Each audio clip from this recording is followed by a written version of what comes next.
ಇರ್ಷಾದ್ ಖಾನ್ ನಿಮ್ಮ ತಂದೆ ರಹೀಂ ಖಾನ್ ನಿಮಗೆ ಎಚ್ಚರಿಕೆಯನ್ನು ಕೊಡ್ತೇನೆ. ಇರ್ಷಾದ್ ಖಾನ್ ಅವರೇ ಇವ್ ಕೇಳಬಹುದು, ಎಲ್ಲರ ಲೈವ್ ಇರ್ತದ. ನಿಮ್ಮ ತಂದೆ ರಹೀಂ ಖಾನ್, ನಿಮ್ಮ ರಹೀಂ ಖಾನ್ ಅಪ್ಪ ಯಾರ ಅವ್ರು ಬಂದ್ರು ಇದು ನಿಲ್ಲಿಸಕ್ಕಾಗಲ್ಲ. ಇರ್ಷಾದ್ ಖಾನ್ ನಿಮ್ ಮುದ್ದೆ ಬಂದ್ರು ಶ್ರೀರಾಮನ ಭಜನೆ, ಪ್ರಭು ಶ್ರೀರಾಮನ ಹಾಡನ್ನ ನಾವು ಮುಂದೆ ಬರ್ತಕ್ಕಂತ ಶಹೀನ್ ಕಾಲೇಜ್ನಲ್ಲಿ ಪ್ರಾರಂಭ ಮಾಡ್ತೀವಿ. ನಾವು ಓದ್ತಕ್ಕಂತ ಎಲ್ಲ ವಿದ್ಯಾರ್ಥಿಗಳಿಗೆ ಹೇಳ್ತೀನಿ, ಪ್ರತಿ ವಾರದಲ್ಲಿ ಶನಿವಾರ ದಿವಸ ನೀವೆಲ್ಲರೂ ಭಗವಾನ್ ಶಾಲೆ ಹಾಕೊಂಡ ಕಾಲೇಜ್ ಕೋರಿ ಯಾರ್ಯಾರು ಮಾಡ್ತಾರೋ ನಾವು ಬಂದು ನೋಡ್ತೀನಿ. ಪ್ರಾರಂಭ ಆಗ್ಬೇಕು. ಶಹೀನ್ ಕಾಲೇಜ್ಗಳು ಹೊಲಕ್ ಕಾಲಿಡ ಮುನ್ನ ಜೈ ಶ್ರೀರಾಮ್ ಅಂತ ಹೇಳಿ ತಾವು ಕಾಲಿಡ್ರಿ.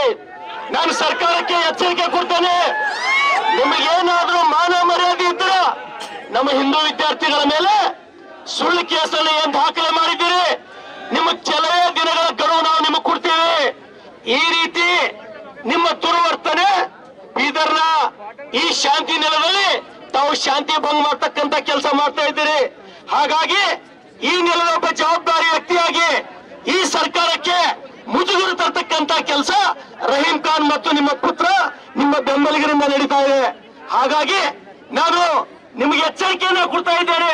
ಸಮಸ್ತ ಹಿಂದೂ ಪರ ಸಂಘಟನೆಗಳು ಭಾರತೀಯ ಜನತಾ ಪಾರ್ಟಿಯ ನೇತೃತ್ವದಲ್ಲಿ ಆದಷ್ಟು ಬೇಗನೆ ಈ ಕೇಸನ್ನು ವಾಪಸ್ ತಕೊಂಡು ನಮ್ಮ ವಿದ್ಯಾರ್ಥಿಗಳಿಗೆ ನ್ಯಾಯ ಒದಗಿಸ್ತಕ್ಕಂಥ ಕೆಲಸ ಮಾಡ್ಬೇಕಂತ CND ಕಾಲೇಜಿನಲ್ಲಿ